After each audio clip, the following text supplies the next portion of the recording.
la Fundación Unión Radio presenta Divagancias con Pedro León Zapata y Miguel Delgado Esteves.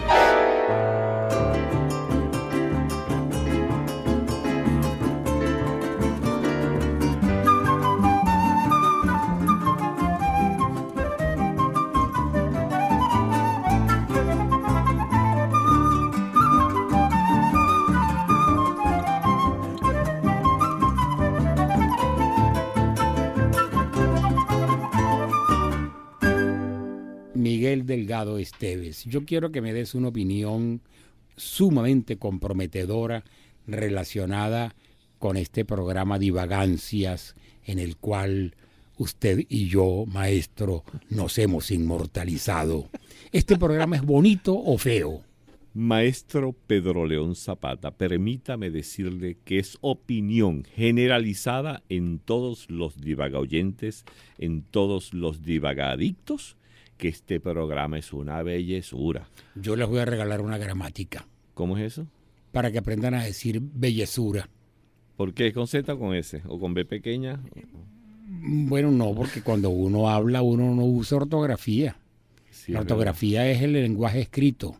Ajá. El lenguaje hablado tiene prosodia. Ajá, entonces en el lenguaje hablado, que por cierto he escuchado unas canciones por ahí con las prosodias totalmente desplazadas. Eso en vez de decir casita, dicen casita. Porque la música no les da y no tienen Cáspita, cáspita. Cáspita o caspita, que es otra cosa. Pero la caspita uno se la quita aquí de los hombros. Pero es que queremos hacer un programa sobre la belleza. Hablar de la belleza en todas sus acepciones. Exacto. Tú no estás hablando de la belleza femenina, No necesariamente. ni masculina tampoco. Ni masculina. Sino de la belleza en general. Sí, pero es que indudablemente que cuando vamos a la belleza, el hombre siempre ha caído seducido, siempre ha caído a los pies, siempre ha caído rendido por la seducción que inspira a una mujer. Estás equivocado. ¿No?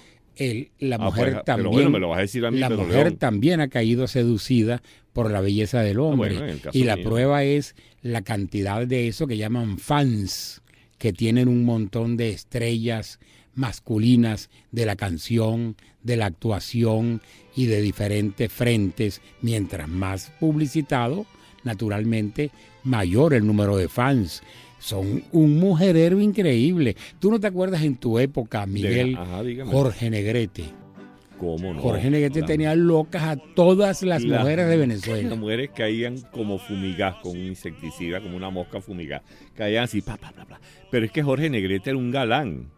Y Jorge Negrete, mexicano de esa época. ¿Tú lo conociste, por cierto, cuando viviste allá? No, nunca, no. Ah. México lindo y querido, si muero lejos de ti, que digan que estoy. Yo sí lo conocí. ¿Ah, sí? En las películas.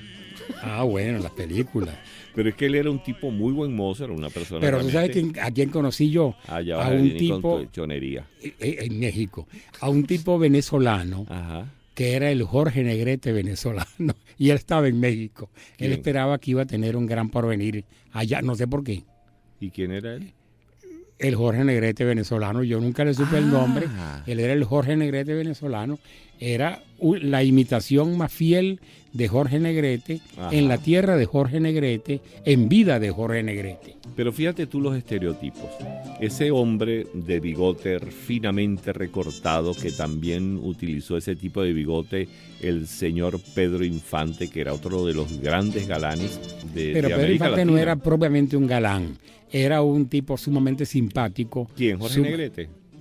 Pedro Infante. Pedro Infante. Que era sí, sumamente simpático. Porque Jorge Negrete tenía una fama de antipático.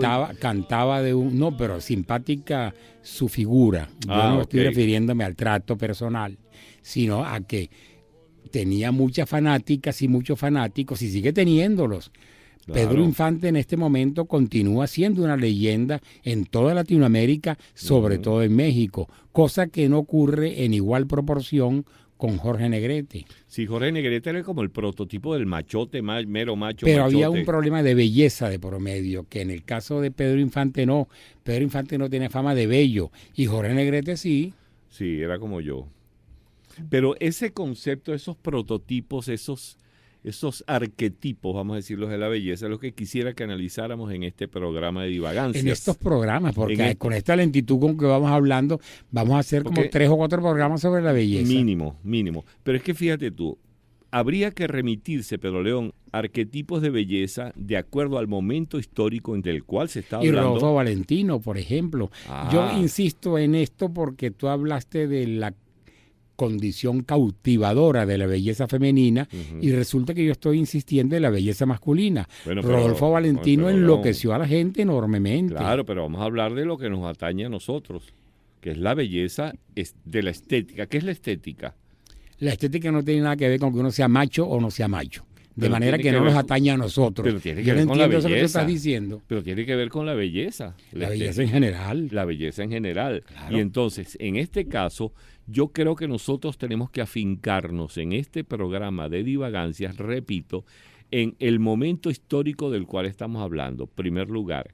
En segundo lugar, en la ubicación geográfica, porque te garantizo que en los concursos de belleza, que son tan celebrados, Miss Universo y Miss Mundo y Miss no sé qué cosa, en esos concursos de belleza hoy día están compitiendo a la par una belleza del mundo occidental o una belleza del mundo oriental, una japonesa o una china. Creo que inclusive una filipina una vez fue una cosa de esa, y creo que una japonesa también ganó.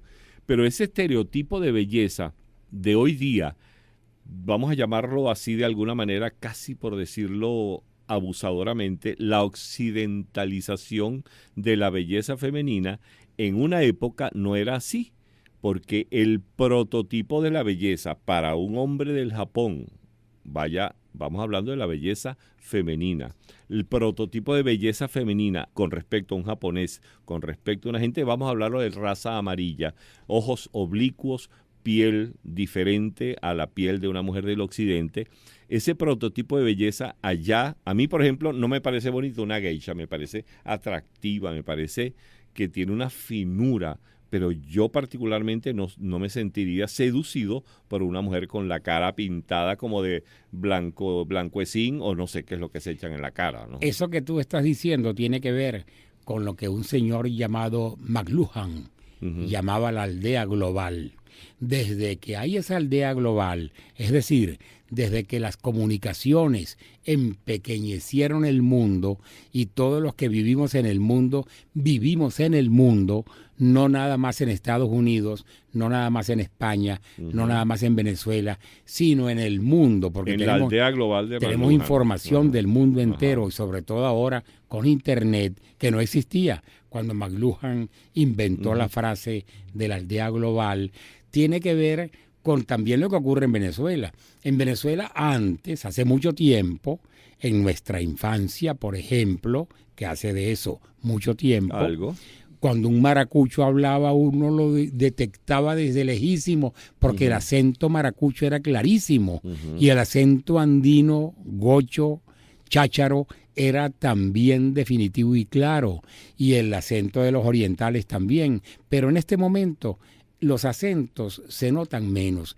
Tú vas a los Andes y no sientes que estás en otro país como se sentía en nuestra infancia. Claro. Y vas a Maracaibo y la gente habla muy parecido a nosotros y nosotros muy parecido a ellos por la aldea global, porque la radio, porque la televisión, porque todas las comunicaciones actuales han generalizado casi una sola manera de hablar.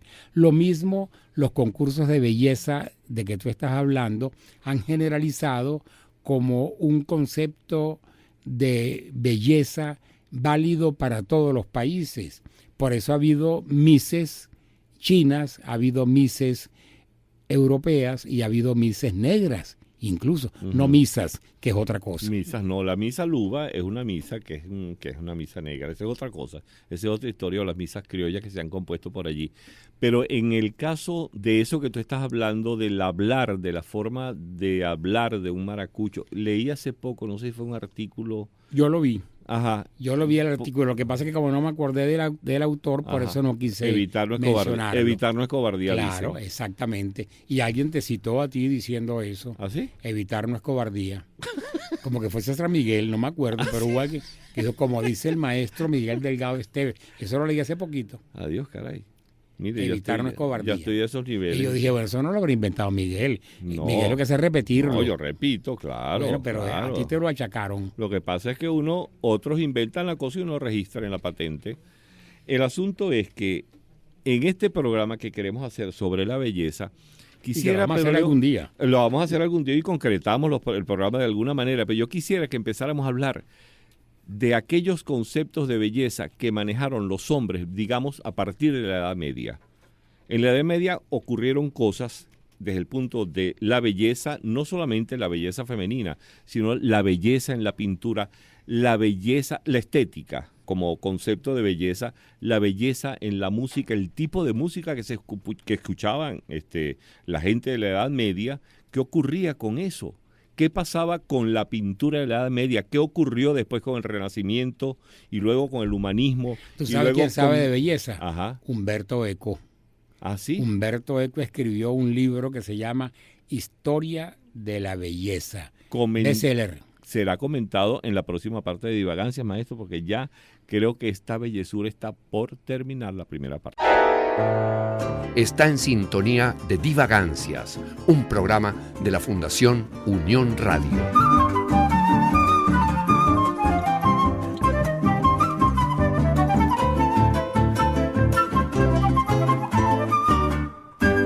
Y estas son divagancias de la belleza.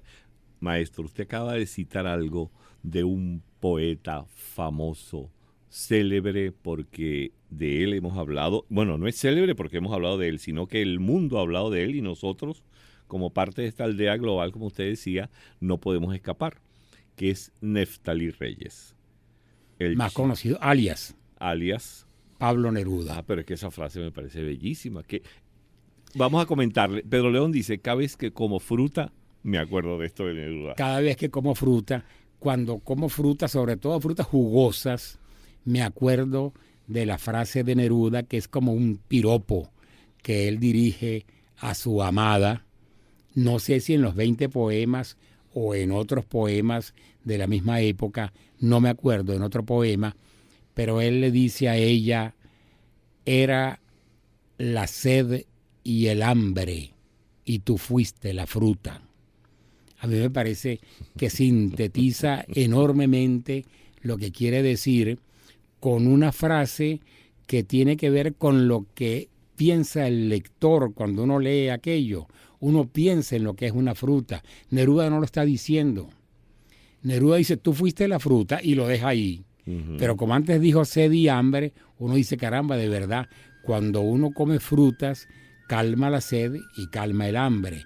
Todo eso lo pone uno. Mira, hay algo que yo te quería comentar con respecto a las características del arte medieval. Y vamos a hablar de arte medieval. Arte cuyo objetivo era ilustrar la religión.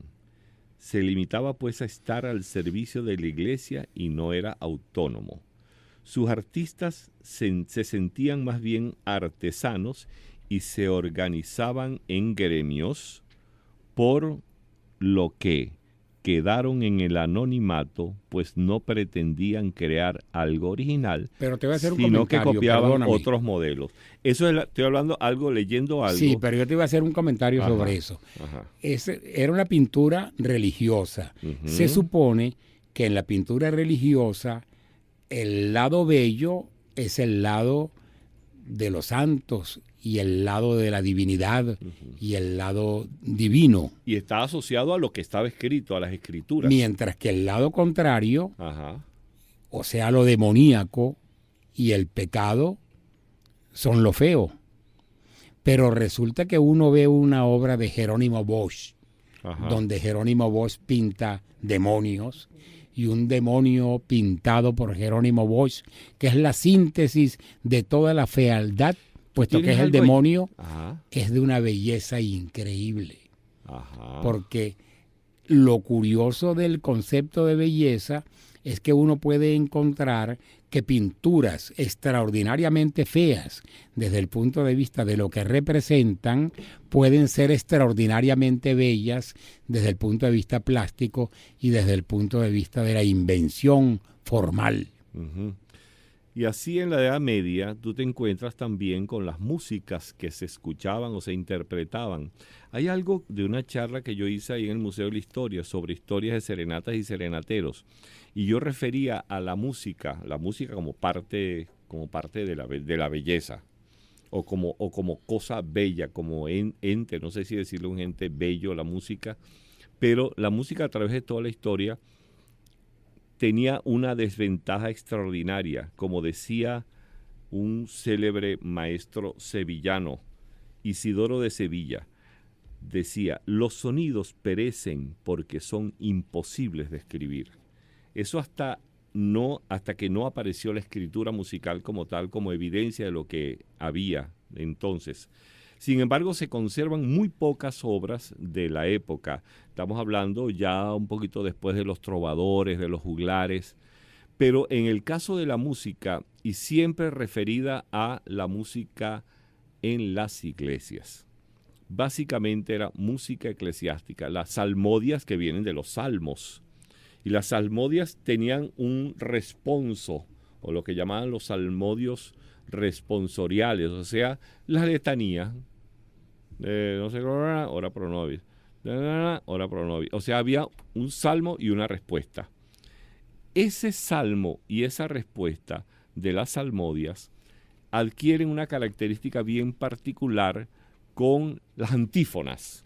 Las antífonas, yo hacía broma en alguna ocasión y decía que así como había la salmodia que tenía su parte responsorial, la antífona era una parte que era cantada en el coro y enriquecía de alguna manera lo que ya había ocurrido con aquella suerte de letanía que era salmodia responso.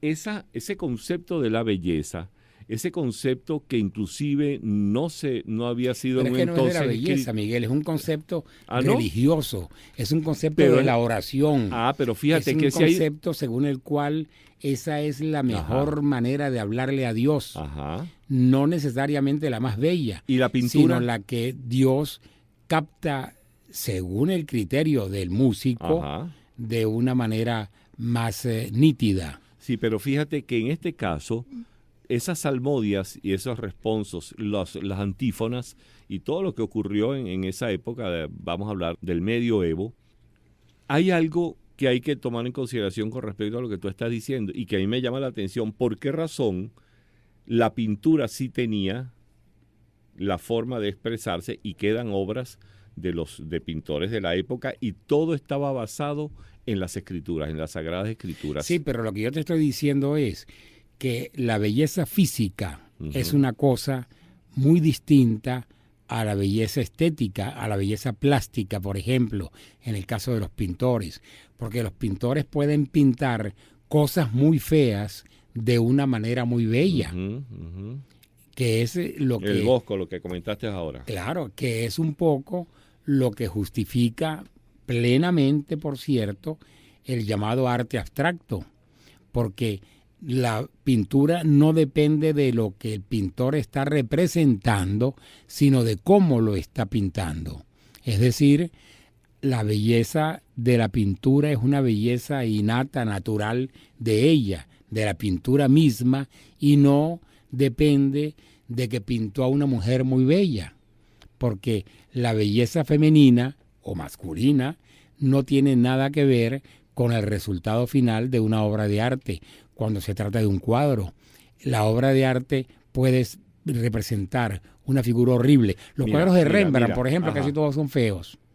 Son mujeres y hombres feos, y sin embargo son cuadros extraordinariamente bellos, extraordinariamente pero vamos, valiosos. Entonces, aquí es donde viene el pasticho. Y perdóname, te voy a intercalar un pintor más, que es Honoré Daumier, el gran pintor del siglo francés del siglo XIX y caricaturista.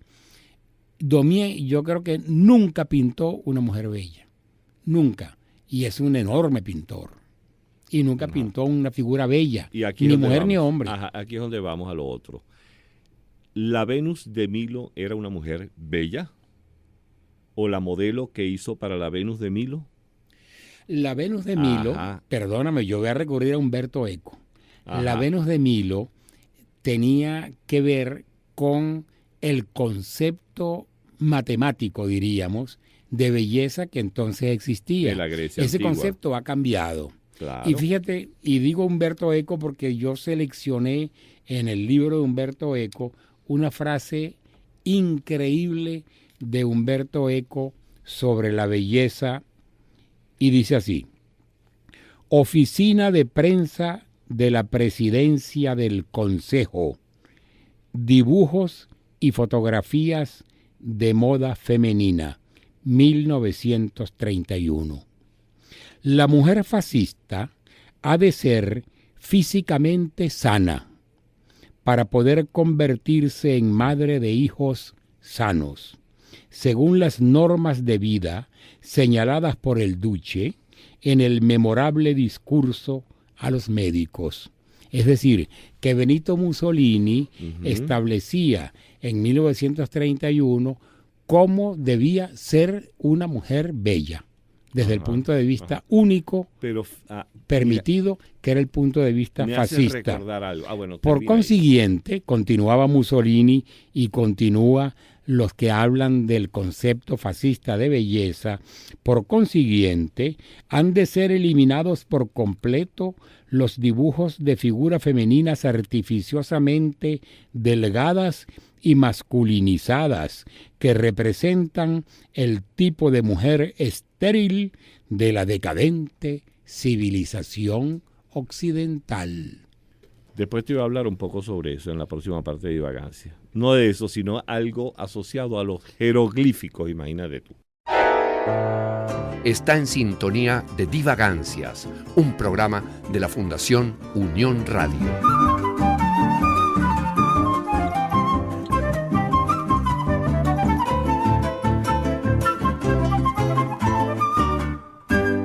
Y estamos en Divagancias hablando sobre la belleza. Y tú ofreciste que ibas a hablar de los jeroglíficos. Sí. Haz el favor de no disimular Es y desviar la atención. No, que tú sabes que... Porque tú dijiste que ibas a descifrarnos los jeroglíficos. Aquí está el jeroglífico. Champollion, Dime, ¿qué quiere decir esto? Champollion y yo para los que salgan. Exactamente. Entonces, Champollion Bonaparte. No. Tiene que ver con la época, ¿no? No. Champollion es el hombre que logra descifrar cuál es qué es lo que ¿Y quiere. quién fue el que llevó la Rosetta? Para allá, para el museo. ¿Eso dónde está? ¿En el museo de Londres o en el Louvre? La piedra Rosetta. No desvíes la atención. Bueno, está bien. Y concrétate en lo que ofreciste. No, lo que te quería comentar era que estaba recordando, en el caso de los jeroglíficos se simboliza a la madre con el buitre egipcio y con las ondulaciones que hace el mar.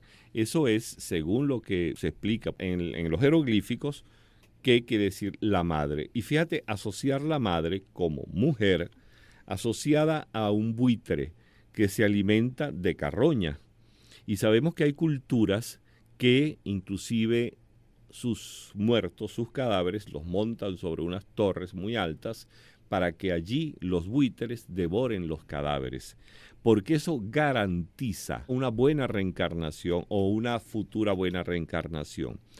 Y si nosotros nos podemos revisar todos esos conceptos de belleza que tú acabas de reseñar allí, que tampoco me aclaraste lo de la Venus de Milo, pero yo te la voy a pasar dentro de un ratico.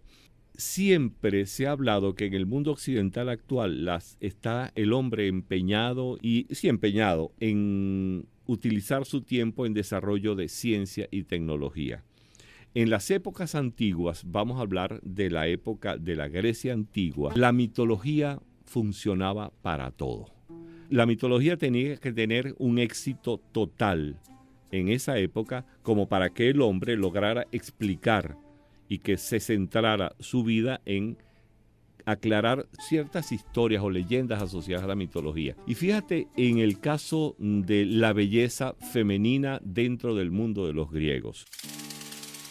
Hablaban de las musas, hablaban de las ninfas, que son las hijas del río, o las hijas de los ríos. Hablaban, en el caso de las musas, hablaban de, por supuesto, de todas estas musas inspiradoras de la comedia, Clio. Sí, pero eso es una interpretación un poco lírica, un poco poética de la cosa. Es mitológica. Los griegos no lo veían de ese modo como tú lo estás diciendo. Los griegos veían la belleza como una fórmula matemática, prácticamente. Ajá. Y ellos establecían relaciones de las partes con el todo, muy precisas, de modo que la cantidad de veces que cabía la dimensión de la nariz en la altura total de un cuerpo humano era exacta. El hombre de Vitruvio, claro, por ejemplo. Eso ya es claro que es posterior. Pero Vitruvio es Renacimiento ya. Por eso que es posterior, te estoy diciendo. Ajá, okay. Ellos, los griegos, medían y proporcionaban absolutamente todo. Yo no sé cuántas narices eran, pero a mí me suena que era como 32.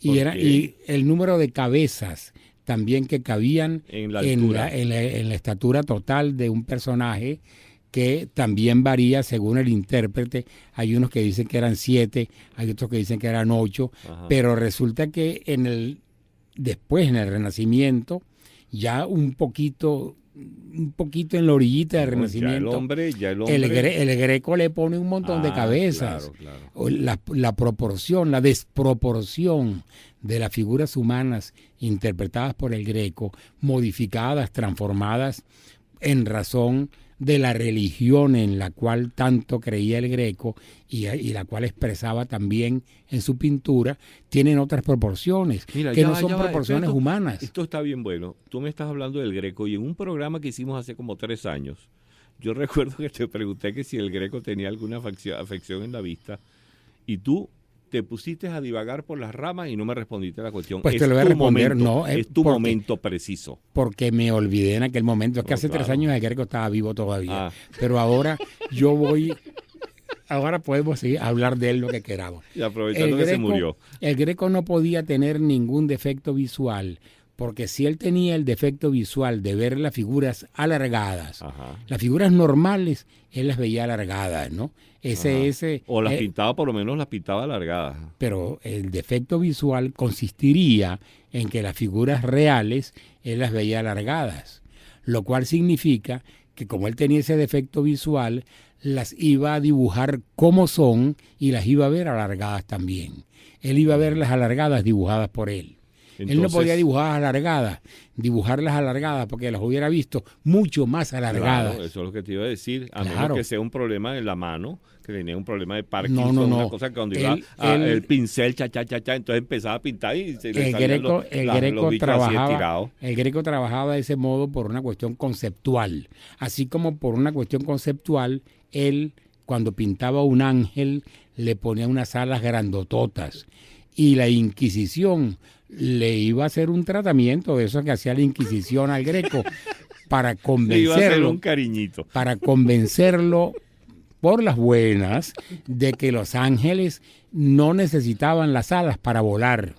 Los ángeles vuelan porque son ángeles, no porque tienen alas. Las alas son un símbolo mínimo. Por eso es que la mayoría de los ángeles que uno conoce son gordotes con unas alitas. Con esas alitas no vuelan, los pollos no vuelan con las alotas que tienen. Mucho menos puede volar un ángel. Pero el ángel es ángel y por eso puede volar. Y el Greco se defendió ante nada menos que la Inquisición. Yo hubiera perdido el habla. Él no, él la conservó y dijo, no señor, yo le pongo esas alotas a mis ángeles para que vuelen, porque los ángeles deben volar y con esas alitas que ustedes le ponen no hay ángel que vuele, por ángel que sea.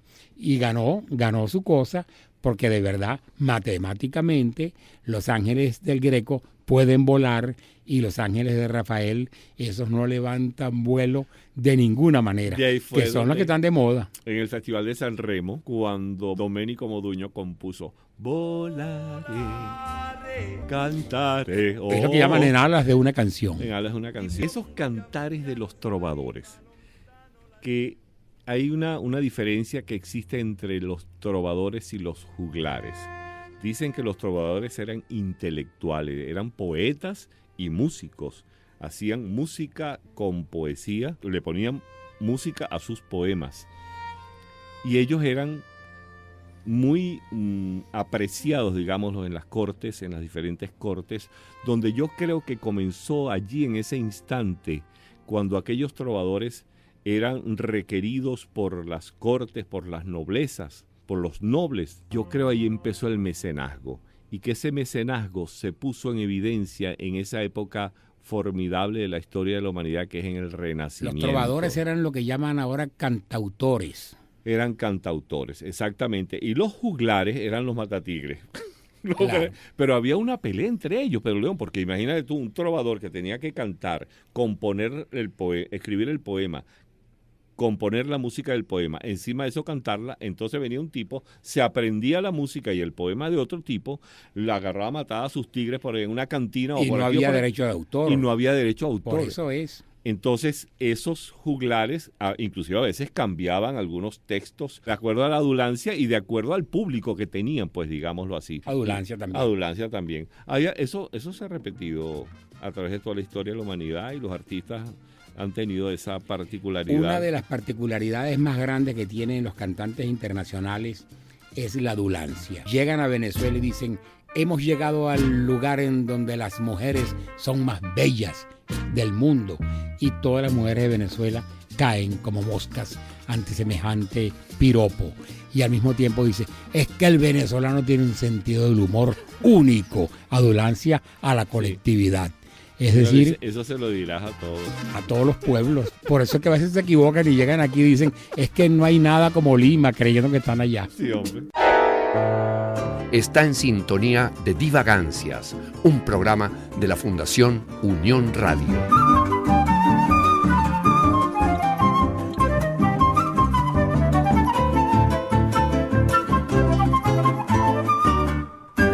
Mira, Miguel, en este programa hemos estado mejor que nunca respecto al tema.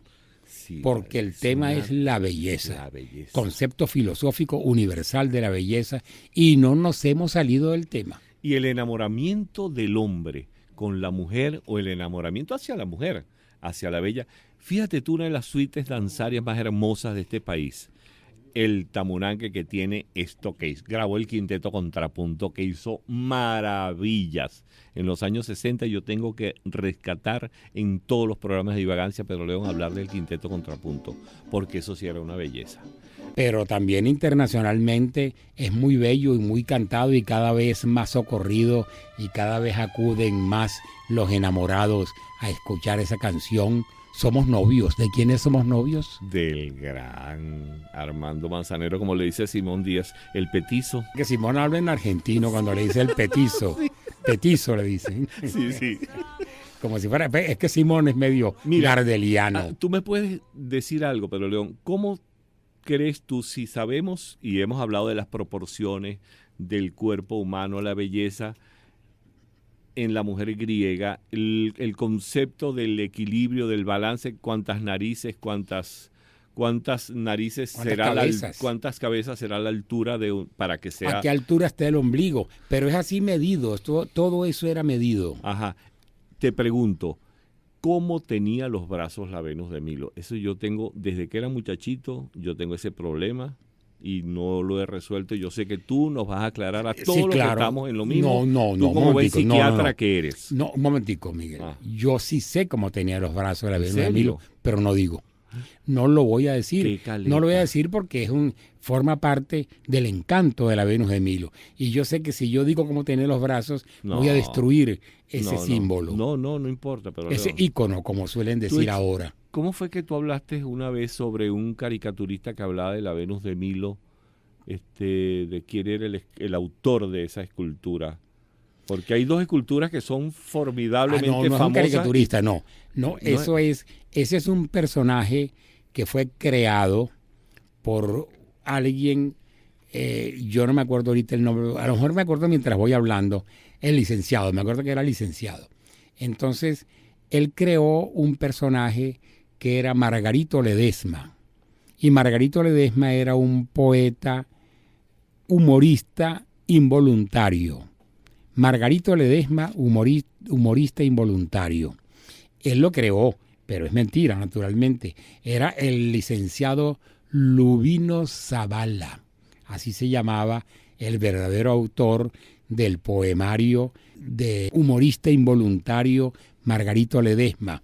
Y Margarito le dedica a la Venus de Milo un poema y entonces pone en el título del poema una llamada y abajo, a pie de página, contesta la llamada diciendo: yo no sé cuál será el apellido del escultor que hizo la Venus de Milo, pero me imagino que era un escultor, un señor que se llamaba Emilio y sus amigos en confianza le decían Milo. Así, en este programa de la belleza que ya está terminando, Pedro León, quería hacerte un comentario. No está terminando. Está empezando la introducción de una serie de programas con dos temas, la belleza y la fealdad. Fíjate que Humberto Eco, que escribió el libro que mencioné hace un rato, un clásico ya, y al mismo tiempo un bestseller dedicado a la belleza, ya escribió el libro sobre la fealdad también. Después de que uno habla de belleza, tiene que hablar de fealdad para compensar de alguna manera. Entonces, vamos a dedicarle más de un programa a la belleza y más de un programa a la fealdad. Bueno, de todas formas, quería comentarte para el próximo programa. ¿Cuál es la canción más fea que tú has escuchado, Miguel? No puedo decirlo. Pero debe haberla. Sí, de que la hay. El libro, vamos a buscarla y se la mandamos al libro Guinness. También se puede hacer. Pero fíjate, como siempre se le ha cantado a la belleza femenina. Siempre ha habido alguien como Simón Díaz, por ejemplo, que le cantó a aquella muchacha, Cristal Montañés. Y hay una película célebre de Buñuel, no sé si tú la recuerdas, con Catherine Deneuve. Bella de día. Bella de día. ¿Te acuerdas de esa? Y eso tiene que ver con una... Bueno, yo me acuerdo del argumento, pero hay un bolero que compuso don Pedro Flores, que es con el inquieto Anacobero, que es casi como Bella de día. Adiós. Hasta la próxima Divagancia de la Belleza. Y en este programa de Divagancias, ¿quién hizo la edición y montaje? Que quedó bellísima. Una bellezura. Fernando Camacho. ¿Y quién es la bellezura de este programa? La cosa más linda. La productora Marisela Lala Valero. La bellezura. La Fundación Unión Radio presentó Divagancias con Pedro León Zapata y Miguel Delgado Esteves.